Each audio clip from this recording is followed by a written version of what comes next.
మన శాసనకర్త అయిన యేసుక్రీస్తు ప్రభువారి నామంలో మీ అందరికీ నా హృదయపూర్వక వందనాలు. ఈరోజు మన ధ్యానం మత్తయి సువార్త 9వ అధ్యాయం 1 నుంచి 8 వచనాల వరకు.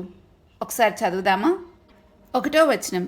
తర్వాత ఆయన దోణి ఎక్కి సముద్రము దాటి తమ పట్టణంలో ప్రవేశింపగా 2 ఇదిగో జనులు పక్షవాయువుతో మంచం పట్టి ఉన్న ఒకని ఆయన యొద్దకు తీసుకుని వచ్చిరి. యేసువారి విశ్వాసం చూచి, కుమారుడా, ధైర్యంగా ఉండుము, మీ పాపములు క్షమించబడి ఉన్నవని పక్షవాయువు గల వానితో చెప్పెను. 3 ఇదిగో శాస్త్రుల్లో కొందరు అతడు దేవదోషం చేయుచున్నాడని తమలో తాము అనుకొనగా. 4 యేసు వారి తలంపులను గ్రహించి, మీరెందుకు మీ హృదయంలో దురాలోచనలు చేయుచున్నారు? 5 నీ పాపములు క్షమించబడి ఉన్నవని చెప్పటం సులభమా, లేచి నడవమని చెప్పటం సులభమా?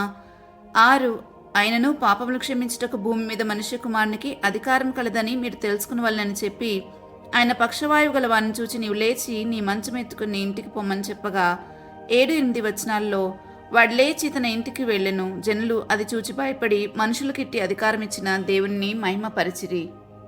మనం ఒక్కొక్క పదం అర్థం చేసుకుంటూ వెళ్తే ఇందులో నుంచి కొన్ని సత్యాలను నేర్చుకోవచ్చు.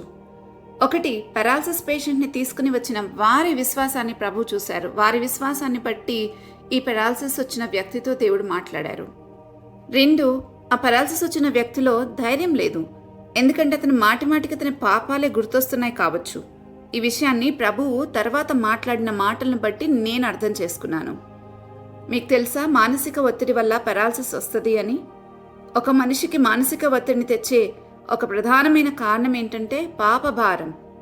ఇది ఒక్కటే కారణం కాదు, కానీ ఇది ఒక ప్రధానమైన కారణం. అతనికి ఆ రోగం కలగడానికి ఉన్న కారణము ప్రభు స్పష్టంగా చూశారు. దాని మూలంగానే అతనికి ఆ పెరాలసిస్ వచ్చిందని, అందుకే ప్రభు ముందు దానికి కారణమైన ఆ పాపాన్ని అడ్రస్ చేశారు. కుమారుడా, ధైర్యంగా ఉండు, నీ పాపాలు క్షమించబడ్డాయి అని చెప్పారు. ఈ రోజుల్లో మనకు ఉన్నంత అవేర్నెస్ ఏది ఎందుకు జరుగుతుందో ఆ రోజుల్లో వారికి తెలియదు. కానీ ప్రభువు సర్వం ఎరిగినవాడు గనుక ఆయన ముందు పెరాలసిస్కి మూలమైన ఆ పాపాన్ని తొలగిస్తే కానీ అతనికి శాశ్వత పరిష్కారం ఉండదని తెలుసు. కాబట్టి ముందు అతని పాపాన్ని క్షమించారు, అతనిలో ఉన్న అధైర్యాన్ని తీసివేశారు. ఆ తర్వాత నీ మంచం ఎత్తుకుని లేచి నీ ఇంటికి వెళ్ళమని చెప్పారు. చచ్చుబడిపోయిన అతని శరీరానికి వెంటనే మంచం మోయగలిగినంత బలం వచ్చేసింది. ఇది ఆశ్చర్యం. అందుకే ఆయన్ని ఆశ్చర్యకరుడు అని స్తుతిస్తాం. మనం ఈరోజు ఎంత బలహీన పరిస్థితిలో ఉన్నా దేవుని ఒక్క మాటతో మనం బలం పొందుకోవచ్చు. అధైర్యపడొద్దు, కానీ పాపక్షమాపణ తప్పకుండా పొందుకోవాలి. దేవుడు ఎప్పుడు పైపైన బాగు చేయాలి అని చూడరు. ఏదైనా సమస్య వచ్చినా, ఏదైనా అనారోగ్యమైన, ఏదైనా కష్టం వచ్చినా దాని కారణం ఏంటో చూసి వాటిని రూట్తో సహా తీసేస్తారు. లేకపోతే ఏమవుతుందంటే ఆ రూట్ని వదిలేస్తే మళ్ళా తిరిగి పెరిగే అవకాశం 100% ఉంటుంది కనుక ఫస్ట్ దాంతో డీల్ చేస్తారు. అప్పుడే శాశ్వత పరిష్కారం ఇచ్చినట్లు అవుతుంది. ఆ సోర్స్ ఏంటో దాంతో డీల్ చేస్తేనే పర్మనెంట్ సొల్యూషన్ మనకి దొరుకుతుంది. ప్రభు ఇక్కడ చేసిన పని అదే. అయితే పాపాలను క్షమించడానికి ఇతనెవరు? దేవదూషణ చేస్తున్నాడు, దేవుడు తప్ప ఎవరు ఈ పని చేయలేరు కదా అని అక్కడున్న వారందరూ అనుకుంటున్నారు. అప్పుడు ప్రభు వారితో అంటున్నారు, మీరెందుకు దురాలోచన చేస్తున్నారు అని. వారి కలిగిన ఆలోచన దురాలోచన అని ప్రభు ట్యాగ్ చేశారు. ఇక్కడ మనం తెలుసుకోవాల్సింది ఏంటంటే, చెయ్యని పనిని చేశారు అని చెప్పుకోవడం ప్రభు దృష్టికి అది దురాలోచన.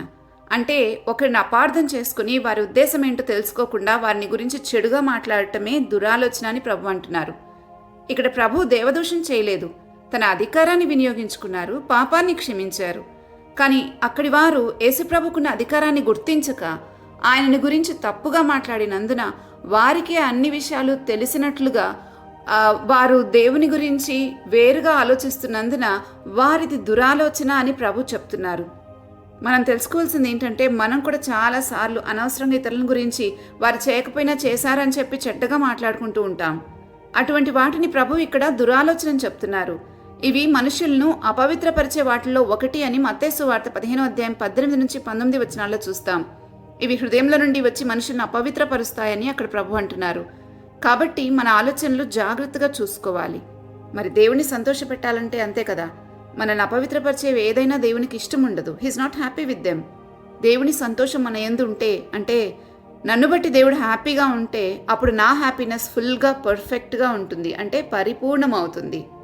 సో దేవుడు మనల్ని బట్టి సంతోషించాలి అని అంటే మనలో ఎటువంటి అపవిత్రమైన ఆలోచనలకు మనం తావివ్వకూడదు. అపవిత్రత అంటే ఇక్కడ మళ్ళీ చెప్తున్నాను, ఏదో వ్యభిచార తలంపులో అవి అవి కూడా అపవిత్రతే. కానీ వాటిని గురించి కాదు ప్రభు ఇక్కడ చెప్తున్నారు.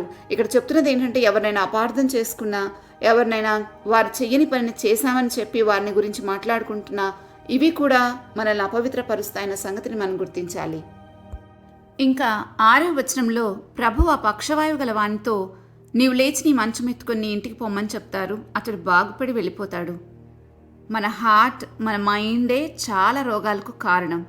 దాన్ని సరిగా చూసుకుంటే, అంటే సంతోషంగా, అది కూడా దేవుని సంతోషంతో నింపితే, మన ఒంట్లో అనారోగ్యం ఇప్పటికే ఉన్నా పెరగకుండా ఉంటుంది. కొన్ని అనారోగ్యాలు పాపం తొలగిపోతే, అపవిత్రత తొలగిపోతే అవి కూడా పోతాయి. కాబట్టి పాపక్షమాపణ పొందుకుంటే మనలో చాలా మంచి మార్పులు జరుగుతాయనేది గుర్తించాలి. 1, మనకు దేవుడికి లోబడే మనసు వస్తుంది. 2, ఆత్మ సంబంధమైన సంగతులు అర్థమవుతాయి. 3, పరిశుద్ధాత్మను పొందుకుంటాము. 4, దేవునితో నిబంధనలోనికి వస్తాం. కాబట్టి మన జీవితంలో ఏది కూడా దేవుని అనుమతి లేకుండా జరగదు.